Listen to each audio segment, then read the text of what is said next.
Hey everybody, welcome to the latest episode of the Rock Experience with Mike Brunn. On this episode, I'm excited to have with me legendary Blue Oyster Cult bassist Joe Bouchard. We're going to talk all about his new album coming out, American Rocker, and much more. I think you guys are going to really enjoy this episode, so let's jump in and let's get started.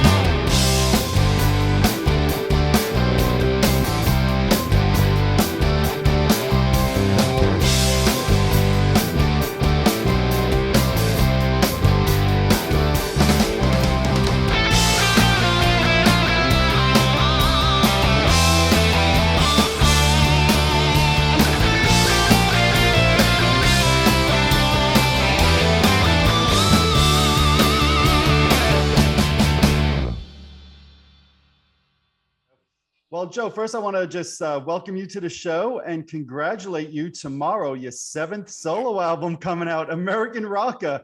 All of these years, there it is. That's great. Hold up the product. That's Hold right. up the product. Absolutely. Yeah. Have to push the product. I'm very excited. It's launches tomorrow. Yeah. So yeah. Do you still get as excited as you did 50 years ago when you first? I'm very excited. I've gotten. We've snuck out a couple of singles, and all the response has been like, "Wow, this sounds great." And so, well, that's cool. Yep. That's absolutely. cool. I mean, and I'm getting requests from far and wide for interviews. I've got an interview on Saturday with New Zealand. Nice. Never talked to New Zealand before. Okay. And then Sunday I'm talking to Australia. So, pretty good for a young kid that grew up on Long Island. I didn't really grow up. But I was there for a couple of half a dozen great years. And that's the power of music. It brings everybody around the world together. Yeah, I am very lucky. This was a fun project to do. I had fun from the beginning to the end.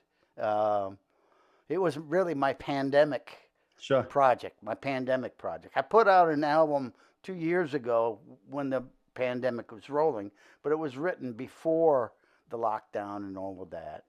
But this one, when the lockdown happened, I would say, hey, that's great. That's great. I got more time than I've ever had in my whole life. Didn't we all, right? So I was practicing my instruments and working on songs, and I felt like I didn't have to rush it, It was like everything was, try to get everything in place, start with some good music. And this is actually the most music I've ever written for an album. Right. Because usually I put on maybe a cover or two or an instrumental, but these are all brand new songs written in the pandemic. I had some of the ideas I carried on from, the past 10 years or so. Like which ones? Let's see. What's the oldest one? Gee, Deadly Kisses. I've had that for about 15 years. Oh, wow. I mean, just the beginning and the piano part of that. Actually, looking at it here, mostly all brand new. Nice. Susie Dear, the last track. Hey there, Susie Dear. I've been trying to write a song like that for 10 years. And it relates to, you're familiar with the Blue Oyster Cult catalog, I assume. Yep. You've heard the song Astronomy. Yes, of course. And there's a line in there about Susie Dear and Carrie Nurse, and there's Des DeNova, and there's the Four Winds Bar, and there's all these characters. So I just thought I'd take one of the characters and write a song about Susie Dear. So whatever happened to Susie Dear. And, of course, it's all myths from the mind of our manager Sandy Perlman, a brilliant genius who invented the whole Blue Oyster Cult thing. Was a Long Island native. Yep. You know, big a mover and shaker at the first. I didn't realize this. He was in the first class at Stony Brook. Stony Brook. Yep. The first graduating class from Stony Brook. So I didn't know Stony Brook was that new. Right. But you know, it's nice. I've got to lecture, talk to the students several times at Stony Brook, and it's great. And when we get a chance to go there and it's right here in my backyard. Yeah, right here in my backyard. Now you were saying you wrote a lot of the music for this. You know, it's all new music. And to me, the record even has, I'll say, a theme to it, right? And it's kind of hopping back to what I'll call the good old days, or what I think you've referred to as like the great days of the 1970s, right? Would you say the 70s was the best era for music, or am I being a little biased here? What do you think? I would say definitely the 70s. Okay. The 70s was good to me. Absolutely. And a lot, to me, there's a lot of great music. Yeah, I think the dream of becoming a touring band, a successful touring band, and I hear a lot of stories about, oh man, that tour was rough, you know, I couldn't stand what. I'm glad I'm home. No, I was glad I was on the road because it was great. Right. You know, we didn't have to. We traveled in station wagons very little, and then mostly through the 70s it was flying, commercial flying, occasionally private flying, but mostly commercial flying, and we get picked up by a limousine and taken to a hotel. And we do this 6-7 nights a week. Come on, there's nothing wrong with that. Nothing to complain about, right? Oh, that's great. No, I'm like the Ramones. They complained until they split up. Right, and I love the Ramones, but they weren't on the level. Too. Right. They weren't on the level that you guys were with private planes or all of that type of stuff. How lucky is that? Right, right. Yeah. And now on the new album, you have the new singles "In the Golden Age," which I guess refers right back to that. So talk a little bit about that single. Well, that one was. I had the music, and it's kind of a strange story of how that one developed, and then it goes on. I got scammed. You know, you get one of those. My manager sent me an email saying, "Are you interested in this?"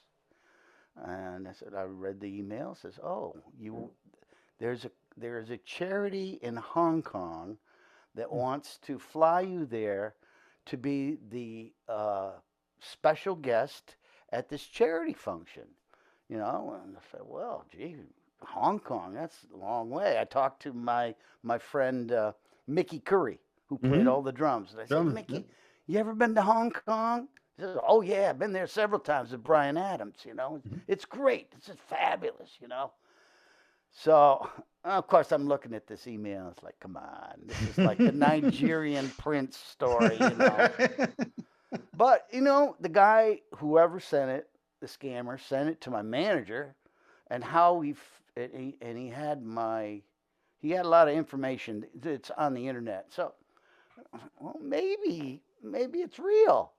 So I come up with a figure to do the show. I'd say $10,000. You know, what am I going to do?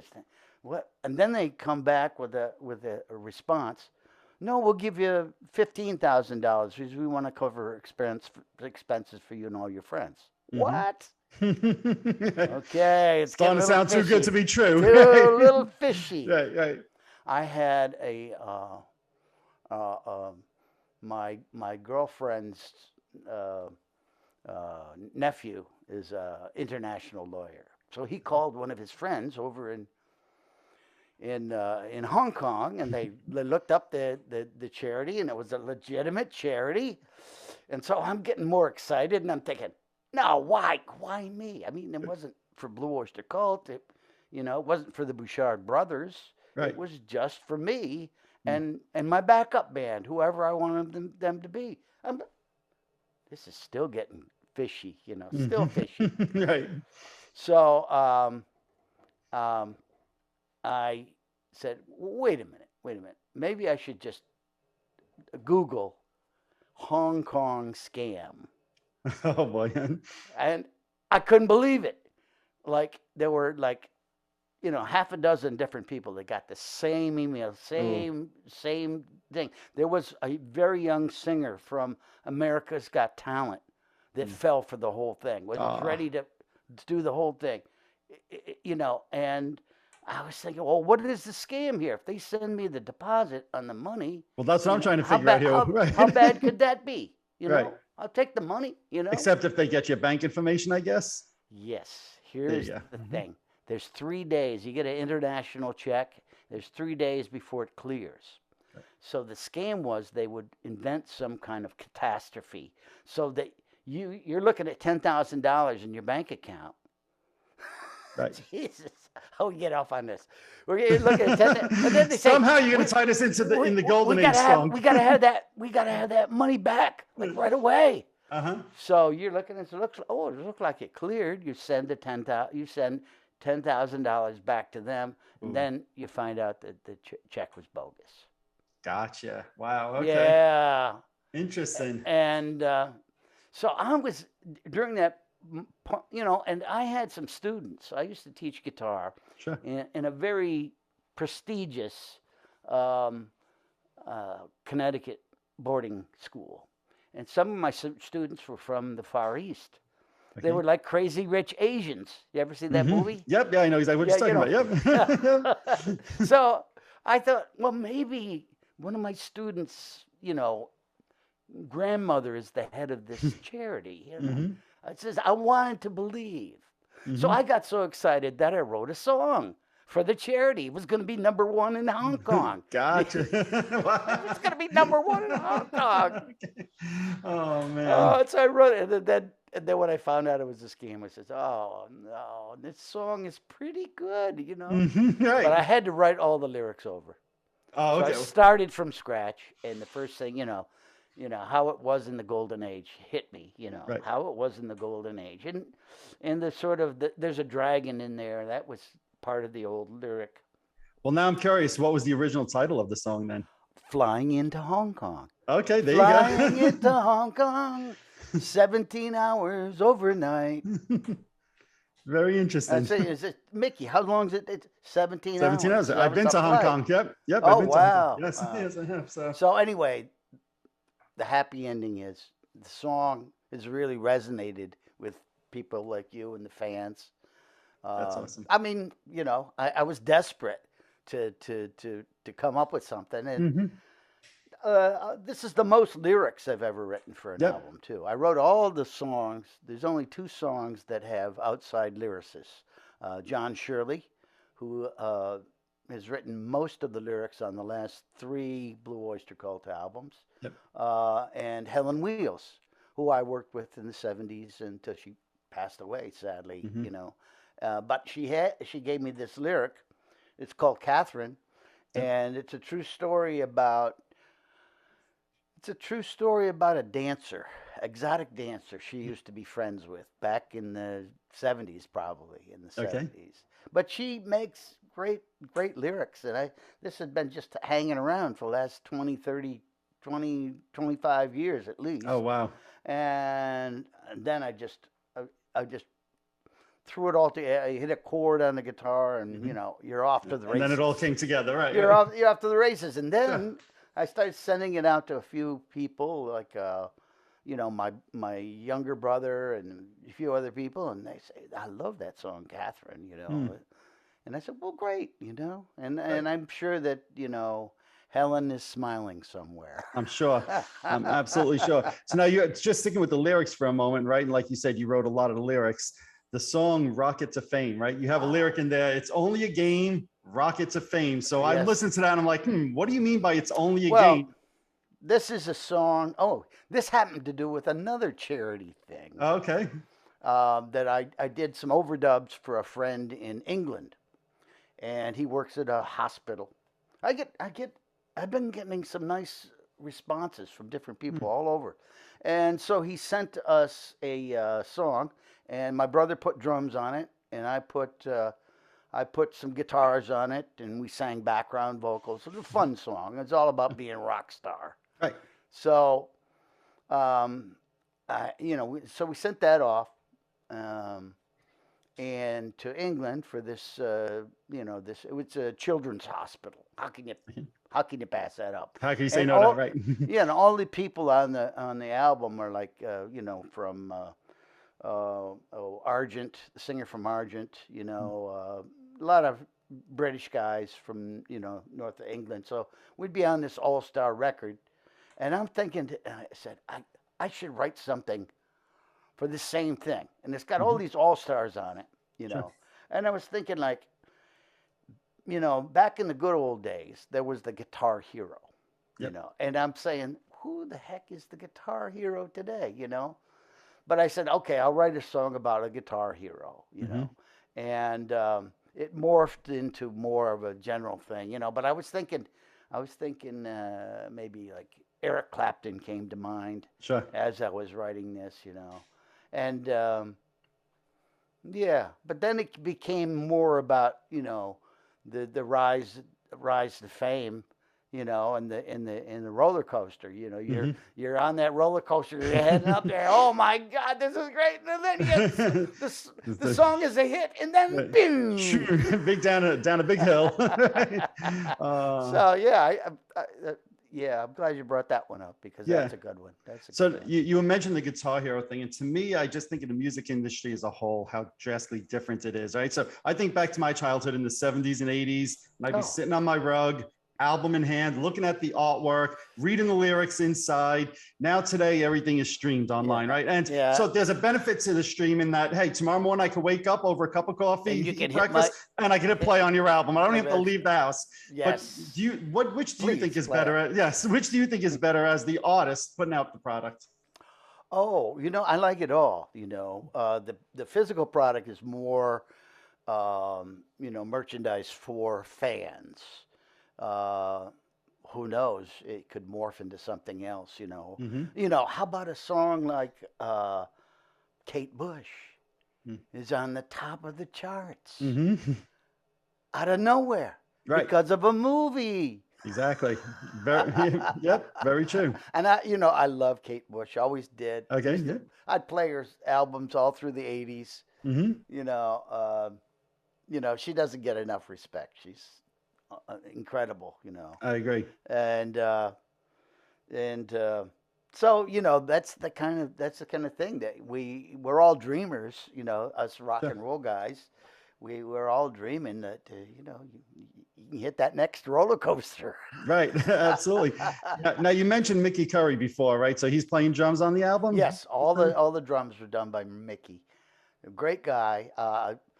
It's pretty interesting how I ran into him. Actually, I ran into his brother. Okay.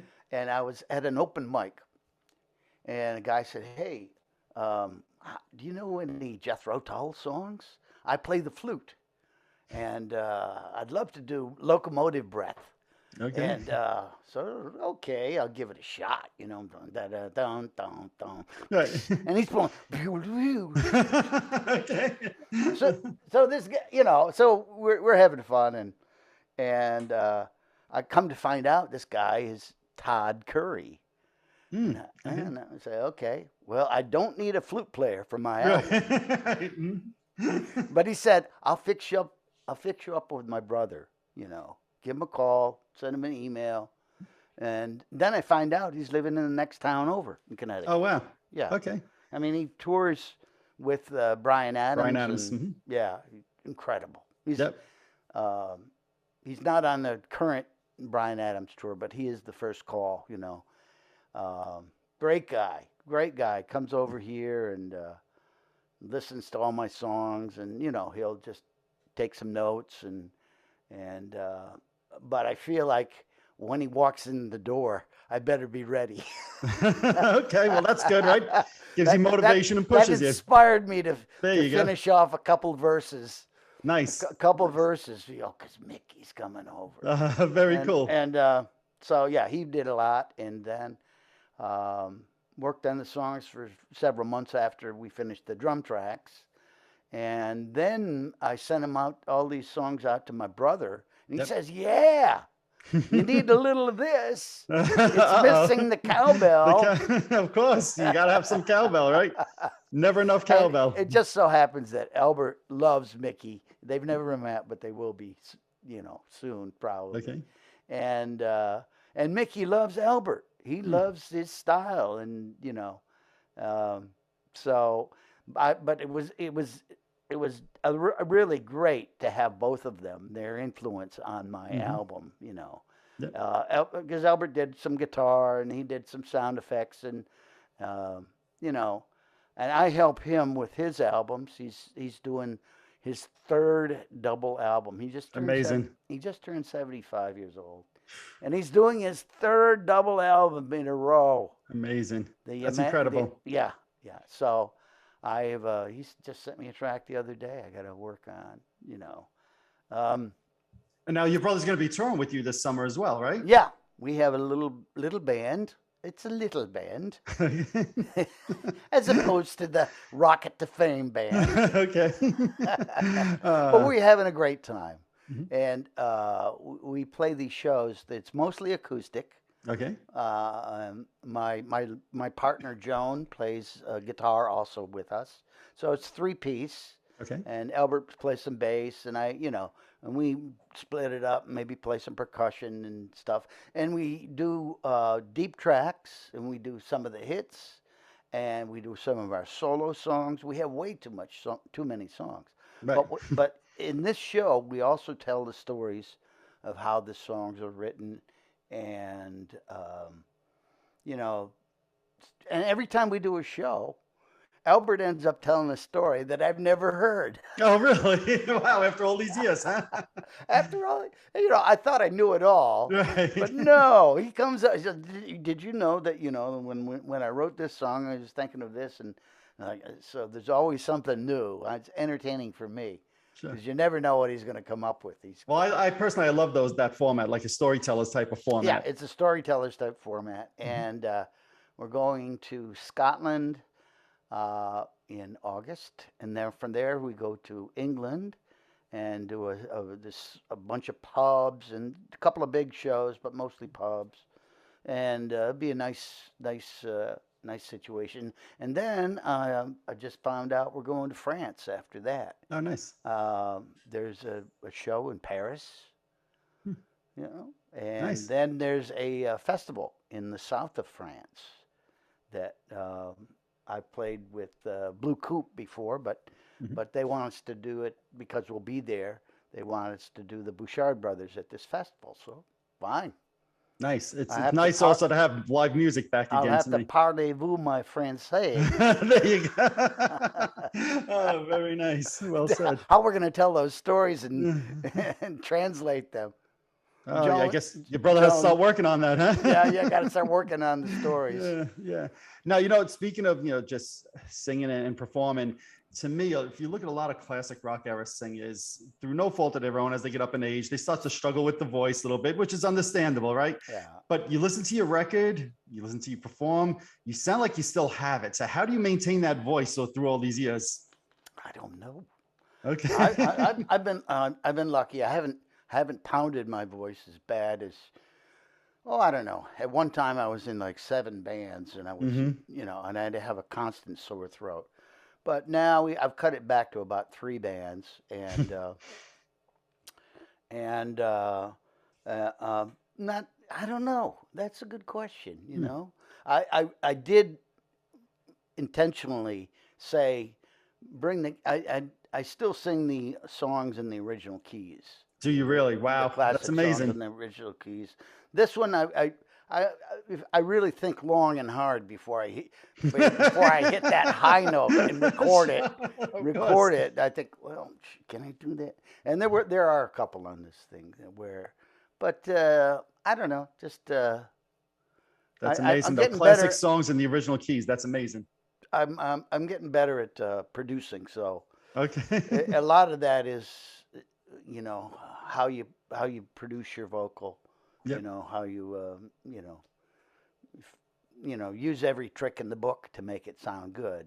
Okay. And then we got a guy who worked on Albert's last album, and who mixed the album, and he is a genius for getting the vocals to just sound perfectly placed. Steve Hardy is his name, and I generally my 6 other solo albums I mix myself. Okay. So you can hear how the mixes have gotten better over the years. I'll hear some of the earliest stuff. It's like, oh, I wish I could mix that again. And I can actually. I did. My first solo album, I remixed 3 tracks and made them longer and extra bonus tracks. Sure. Because if it's your product, you don't have to ask anybody to do this. That's very true. You just do it. Add the bonus tracks on there. It's not going to be printed on the thing, but I sticker it and say, if you want to hear the extra long version of Dark Boat, there's the one with the orchestra. It's really good. Another difference and to me a benefit of the change in the music industry from before, like we were talking about. Now you could do that yourself. You don't need permission, like you said. Home. Yeah, right. Don't need permission to do it. You could put out the kind of works that you want to. Yep. So for me as a New Yorker, to me the 1973-74 Blue Oyster Cult New Year's Eve show that you guys did has always been a legendary show for all artists that really on them. No, I wish I was. I wish I was. I was only 4 years old, so no, I wasn't there. When Kiss was the opening act for the Teenage Lust. Yeah. Iggy Stooge. Iggy Pop, yep. Iggy Pop was on. Yep, Iggy Pop and Blue Oyster Cult. Yeah, so what do you guys, what do you remember? Gene's hair caught on fire. That is right. That is very true. He was using so much hairspray. Yes. His hair's like this. And the fireworks are going off and spark. And next thing you know, a roadie has to come out with a wet towel and put it over his head. Yep. Yeah. Now, that was their first time before a big crowd like that opened up for you guys. Did you even know who Kiss was? Had you heard of it? No. Did you see them on stage and think, what the hell is this nonsense? No, I was next door at Luchow's having this great dinner at the old Luchow's, the German restaurant. It's fabulous. I love that place. So I missed that particular performance. So I made a point. The next time we played was it was another famous gig, was at the Michigan Palace in Detroit. Yep. And so I got there early to see Kiss. In fact, I snuck to the back balcony of it was a beautiful like movie theater type place. Yep. And I say, all right, I want to see what this Kiss thing. I had heard rumors from everybody. I want to see what this Kiss thing is like. And I'm watching it, and it's like, wow, this is kind of like Alice Cooper should have gone more in this direction. Sure. Because they stole a lot from Alice, And the idea of a big production. Yep. And then at the end when the drums go up in the air and the bombs are going off, it's like holy mackerel, So we took them on tour with us all summer. Yep. It was a fun summer. It was a golden age. It was the golden age. Fun summer. It was Kiss, and then Nazareth, great band from Scotland, the Scottish band, and then us, and we took them all over the country that whole summer, That's a great bill. Yeah, it was a great bill, and that's another thing. We'd have these great bills with all kinds of bands, Yeah. No, you guys have also toured with Black Sabbath in the past. And I think if I'm not mistaken, you actually had a prior friendship and relationship with Ronnie Dio. Am I correct? Ronnie Dio, I knew from high school. Wow. And we'd go out to the Watertown Armory, Watertown, New York, and watch Ronnie Dio and the Prophets. Wow. Ronnie Dio and the Prophets. And then when I went to school in Ithaca, he was always playing in Ithaca. In fact, I did a gig where we were I had a jazz band for a while. Okay. And we were the opening act in this barn.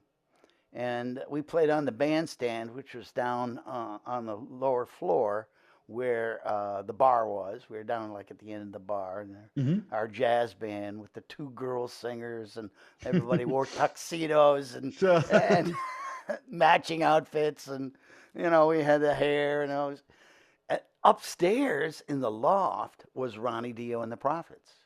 Nice. Yeah, I remember talking to him about that, and yeah, yeah, it was great. And then of course, then we knew that you know, they had Electric Elves and Elf. Yep. Elf was another one produced by Glover from Deep Purple. Sure. Mm-hmm. And then Rainbow happened, and Ronnie was in that. And then the next thing you know, Ronnie is singing for Black Sabbath. Right. Who would have thought? Right. Exactly. Thought? This guy you knew from years ago, all of a sudden, lead singer of Black Sabbath. Right. Yeah. Yeah. Right. That's cool. He's a short guy like us. Yes. Yes, he was. What was he, like 5'6" or something like that, right? Shorter than that. Okay. That's what he said he was. Buck Dharma size. He's Buck Dharma size. He had the big platform boots. There you go. Made him look taller. Now, you know, you were talking before about some of the shows in the 70s, and you've mentioned Kiss, Alice Cooper, but you guys also had a bit of a stage show, and you were known for those lasers in the 70s, right? So talk about that moment. Yeah, well, you had to have a big show, you know. I mean, it was the days there was no internet, you know, there was even VHS was kind of rare at shows. We had a guy that followed us around with his 8mm camera, and a lot of it didn't have sound. It was just the pictures. And this guy, Jim Valentini, and I remember Eric saying, this will be great someday, you know, because nobody captures this, you know, the feeling of those shows like Jim did. And he traveled all around the Midwest on our tour. Yeah. That's awesome. Good stuff. So yeah, we had a big show. It was a wonderful thing. Couple more questions and I'll let you go if you don't mind. Sure. So Blue Oyster Cult's currently, I think, on their 50th anniversary tour right now. Any chance you'd get up on stage with them for a song even? I don't know. Okay. I have not heard from their management at all. I don't know. You're open to it if they call. No comment. Okay. Yeah. I'm around. I'm still living. Okay. Yep. Oh man. Well, then speaking of the band just as a whole, I mean, there's always so much to talk about. Rock and Roll Hall of Fame. Who shouldn't be in? Blue Oyster Cult. You think it's about time they get in? You know what's going to have to happen? Rock and Roll Hall of Fame's going to just all of a sudden put the brakes on, hit the brakes, slam on the brakes, and say, you know, because there's a big long list. Sure. We're down on the bottom third, you know, and the big, you know, the upper 2/3 gets bigger every day, you know. So 1 year, here's the thing. 1 year they take all the people on the bottom third and put them in. Oh man. Well, you know, there's bands in the Hall of Fame that you guys influenced. You mentioned Metallica, who's covered your song, right? Yeah, so you know, that cover, who do you think did it better, you guys or Metallica? I love the Metallica version. Of course, ours is the original. Of course. It's got the history. And when I hear James Hetfield sing that opening line, I say, he's sounding like Eric. You know, he could have sounded like Barry Manilow. I don't think James some of these covers, you know, they take it in a little different direction. Sure. Oh man! But I love their version, and that was a incredible, lucky break for us because that song was never a single. Right. It just happened to be, you know, I co-wrote it with my brother and our manager, Sandy, and it was a fan favorite. Yep. And I guess the Metallica guys were fans. Exactly. And they heard that song when they were in high school. And then years later, I heard that they were going to do a Blue Oyster Cult song. I said, oh, great, you know. And I said, nah, they won't do anything that I wrote, you know. They'll do an obvious one. Right. Well, Metallica was not obvious, and they picked Astronomy. And they've done Eric Bloom's song live. Veteran of the Psychic Wars. They've done that one. Oh, okay. Yeah. Nice. Yeah, Very yeah. nice. It would have been better if it was on one of their albums. Of course. Better for financially. Better for Eric's pocketbook. Of course. But Very cool. it changed my life, and said that I should be I should get back and get serious about songwriting, because through the '90s it was not a great decade. Mm-hmm. There was all this grunge and hip Yep. hop and disco and boy bands. And what do you write? You write, Mm-hmm. and then Metallica comes out with Astronomy, and it's like, oh, just write like you write. Right. Just be you. Yeah. Yeah, and I was lucky. I was working with Neil Smith and Dennis Dunaway from Alice Cooper. Sure. Mm-hmm. We had a little sort of partnership and a writing club, and I got Ian Hunter involved with that. So I would pick up Ian at his house. He used to live over with me on the other side of the state, and I'd pick him up at his house. And every Monday night we go down to Neil's house. And then he started schooling me in how to write some songs. And what's his methods? I never was very methodical about what I did. It just, it was just something I did when I wasn't playing the bass. Right. Okay. Concentrating on the bass. It was just something as a sideline. But talking to Ian, and he's written some great ones over the years, and he was just so open about tricks that he uses, and we ended up co-writing like 4 songs on this writing project with Neil and Dennis, and it was good, So then I even wrote more after that, kept I would go back and like dig up some old stuff and put it out, but well, would you say? Then it got really serious this time. Well, that's what I was going to say. As a songwriter, everyone I get serious. I got to get serious again. Do you think as a songwriter it comes easier for you now? So you have the new album that's coming out tomorrow. Is it easier for you now than it was in 1970? I feel freer. I don't really have to prove anything, or don't have to have any expectations other than doing what I feel. Yep. I feel really close to this one. Right. I mean, I think they've all been good, especially in the last couple of years. The production level's gotten more intense. Yep. And maybe I'm just getting better as a producer. So. Well, to that point, I mean, the freedom, right? So in the 70s, to be successful, you have the hit songs, which you did, the platinum albums, which you did. Now there's none of that pressure, right? You put the music out. Right. But what's success for you? Tomorrow the album drops. What's going to make it a success for you? I don't know. Just, I get messages every day. Okay. And I try to reply to them as much as I can. I can't get. Sure. But some of these songs are up on YouTube already, and people are just so thrilled with what they hear. Yep. So where could people they could stream it, but they could order it online, right? Order it online. The distributor is Deco Entertainment. Yep.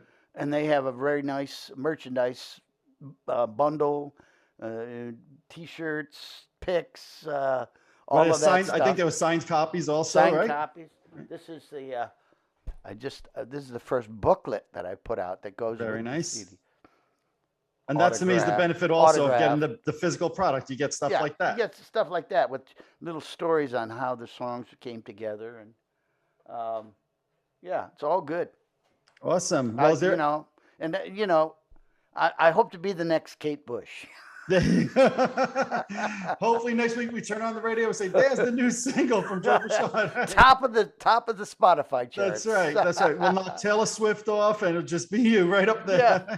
Harry Styles. There you go. That? All gone. Right. That's great. Joe, anything else you want your fans to know about the new album? No, just seek it out. Tell all your friends. If you like it, tell your friends, and that will make me a happy camper. Excellent. Well, much success with it. Much success with the tour this summer. And it's going to be fun. Everybody looks forward to hearing the album when it drops tomorrow. Thank you so much. Great talking to you, Mike. Great talking to you, Joe. Take it easy. Bye-bye. All right. Alrighty. There you have it.